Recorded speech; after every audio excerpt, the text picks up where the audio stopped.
This is part 2 of changing this to this and making sure that the upper shroud chain plate bulkhead will never deteriorate again.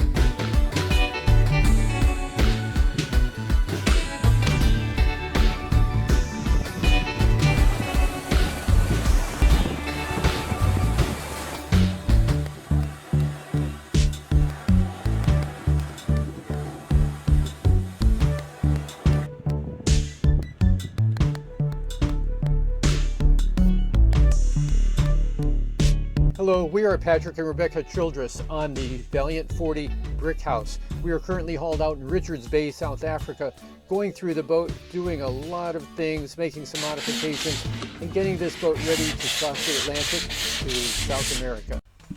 But first we have to finish up this project, isolating this wood bulkhead from any possible leakage from the upper shroud chain plate.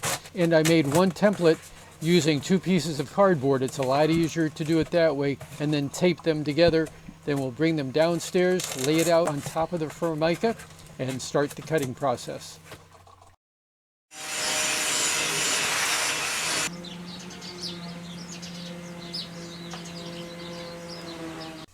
For me, the easiest way to cut plastic laminate, like Formica or Wilson Art is another brand name, is to use a laminate trimmer.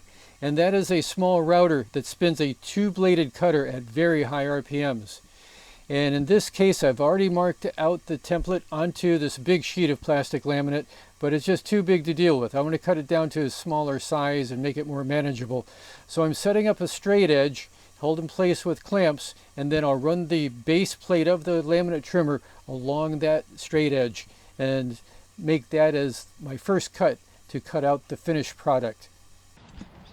On this job, I'll be using 2 different cutter bits. These are both 90-degree bits as opposed to beveled bits. Beveled bits would generally be used on countertop edges so that you don't have such a sharp edge to rub against. The orange bit in the machine right now, I would use as a plunge bit, making plunge cuts in the center of large sheets of formica to open up an area that would then be made larger later on in the work process. To make a long straight cut using that orange bit, the base plate of the machine would then ride against a straight edge that would be clamped to the work. The yellow bit has a ball bearing roller guide on it, so that will follow any profile that is clamped below the work surface of the plastic laminate, whether it's straight or curved. This is the same yellow roller bearing guide bit running against a straight edge, cutting a piece of polycarbonate, and it will be just as straight and smooth as the guide that the roller bearing is following. These bits rotate in a clockwise direction looking down from above, so it's best to move the machine in a direction so it tends to throw the chips and bits away from the work rather than into it. It seems nothing ever fits right on the first try. So a little marking here and there, and then a trip back down to the ground. It was easier actually to put 150 grit paper in the disc sander and sand to the blue line rather than set up the laminate trimmer and try to trim it out that way. I had a problem when I went to the hardware store to buy the glue that I needed to put the formica onto the bulkhead. I asked the clerk standing in the aisle for contact cement. And no matter how I asked him, he assured me the smallest amount that they had was a 50-pound bag. So I was standing in the paint section. I knew it had to be close by, and then I finally saw the cans on the shelf.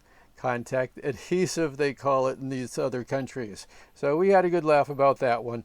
But I finally did get what I needed. So now we are ready to stick the first piece in place. The smelly solvent-based adhesive works far better than the useless water-based contact adhesive. And generally it takes 2 coats on the formica or on the plastic laminate, and I'll just put 1 coat up on the wall. In this case, I'm just putting some around the perimeter. This is risky business. Once this stuff sticks together, there's no maneuvering it around. It has to be a perfect, exact plop up against the wall, and there's just no room for error. So I'm just going to put some around the edges here. It doesn't matter if it's not adhered in the center. There's going to be a bracket to hold a shelf in the middle and some other things. So it's going to be well adhered, but what's most important right now is just to get it glued in around the edges without messing up the project. Now that little projection up at the top left of the sheet of plastic laminate, that's where the old chain plate hole used to be, but that's all been filled in with epoxy and fiberglassed over on the outside. It's totally sealed because we're going to be making a new hole on this side of the plastic laminate. So I made another template to match the front of this cabinet, took that down, cut out the Formica plastic laminate, and then I marked the inside edge of the door opening with a magic marker. And I'll take that back down, cut that out again. It just makes it a little easier for putting on the contact cement and doing the final cutting to the exact dimensions of the door frame. With 2 coats of contact adhesive on the back side of the plastic laminate, and it is all dry, almost dry to the touch of a fingertip to the glue. It's ready to set this in place. It's a very delicate, precise operation to make sure everything gets lined up exactly. If I really made a terrible mistake, there's a chance of getting a hair dryer set on high, or using a clothes iron, or maybe even a paint stripping heat gun set on low to heat up the plastic laminate, and especially the glue underneath, to loosen it up, to pull it apart, and then give myself a second try.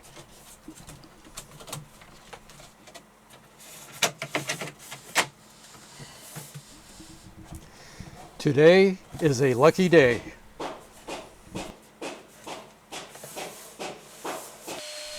Now to route out the inside edge of the door frame. So I set up the yellow bit with the bearing guide, set that just deep enough to ride inside of the door frame and to cut the plastic laminate. Going around in a clockwise direction so it throws all the chips and bits away from the work, I just slowly follow the inside of the door frame until the base plate of the laminate trimmer just won't go anymore. We get hung up on the far side, on the far right side. But that's no problem. We've got a solution coming up.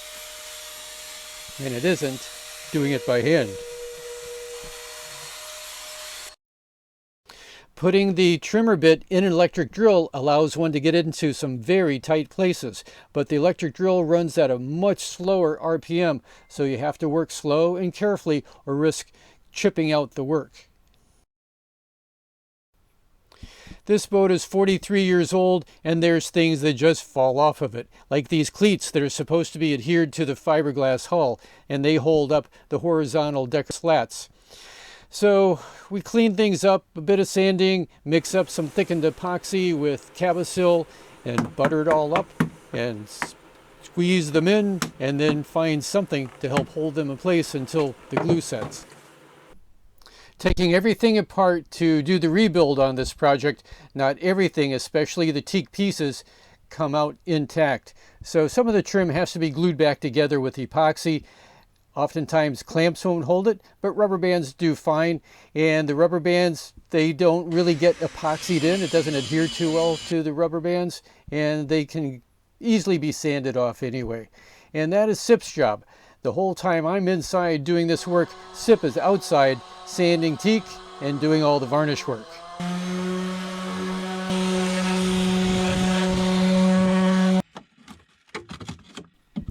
All of these slats were originally installed at the Valiant factory using common steel brads. So over the decades, those brads just turned into a rusty mess. They barely held anything. It was really the compression fit, the good work of the carpenters who cut exactly right, and it's that compression fit that was holding most of these slats in place. And then the big problem was getting those rusty nails out of the wood. They would just fall apart. So most of them I had to drill out and then use putty to putty up and smoothen over those holes. For reinstallation of all of these slats, I used stainless steel panhead screws and set up string lines to follow to try to get as straight of a line as possible. And the time came before putting up the fiberglass ceiling panel to cut the new access hole for the chain plate. But first I put up very thick duct tape to help protect the new Formica, and then using a multi-tool did a vertical plunge cut right up through the very thick fiberglass decking, and it would be easy enough to enlarge that hole from outside of the boat. A multi-tool is a great tool to have on a sailboat, and it has a blade that oscillates side to side and obviously can get into some very tight places. To make sure that there was no rotten balsa coring in this area, we opened the area up and dug everything out and then built it up with layers and layers of 1708, which is biaxial cloth with a chopped strand mat backing. It is solid. It took a bit of reaming with a drill bit to open up the chain plate hole, and then this whole area was painted, the chain plate was installed, and then sealed in place with butyl sealant, butyl tape actually, and a heat gun was used to help liquefy the butyl a little bit, make it more pliable, and then cram down into the gaps on either side of the chain plate. For many applications, especially around chain plates, I prefer butyl in a caulking gun tube. It's just more pliable, it's easier to pump into the voids. But unfortunately, this butyl tube is empty, but I save it just to show everywhere I go trying to buy more of it. It's American-made butyl, and that's the only kind of butyl in a caulking gun tube that is worth using. Chinese, all the foreign-made butyl is just a lot of junk, and it just isn't the same stuff. After that, the only thing left to do was to install the shelves, which was easy enough, and then figure out what to do to replace that ratty old insulation that was on the inside of the hull up in the stereo cabinet. So let's go into the marine store and see what they might have for insulation to glue up along the hull.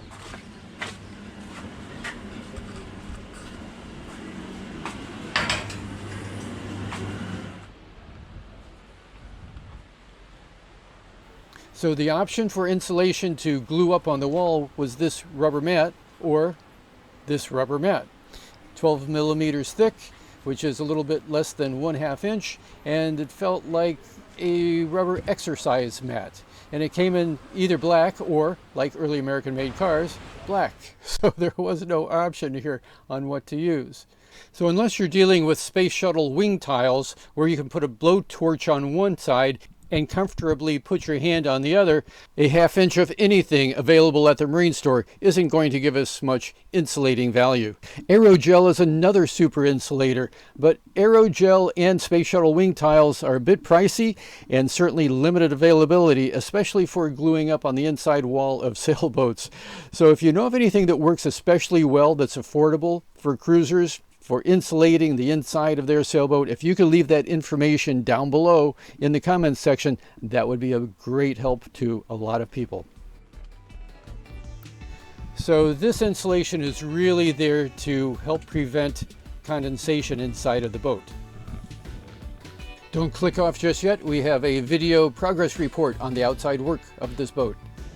Well, the bottom is all ready for copper coat.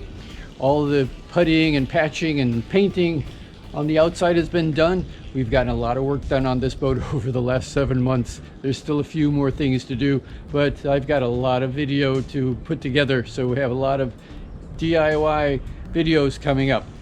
So thanks a lot for watching. I hope this was worthwhile for you, and if it was, please give it a thumbs up and also click on the subscribe button if you haven't already. Thanks a lot, and we'll see you soon.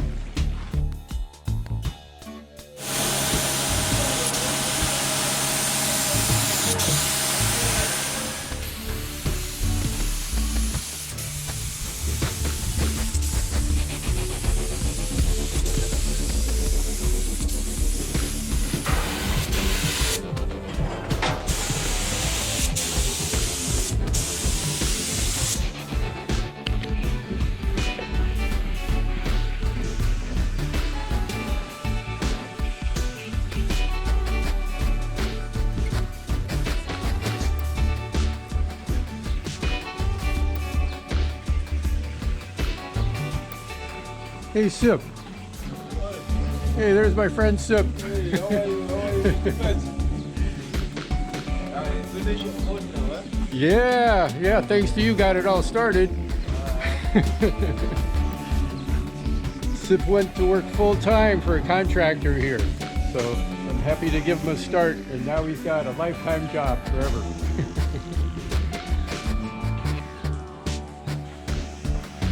And this is our new guy.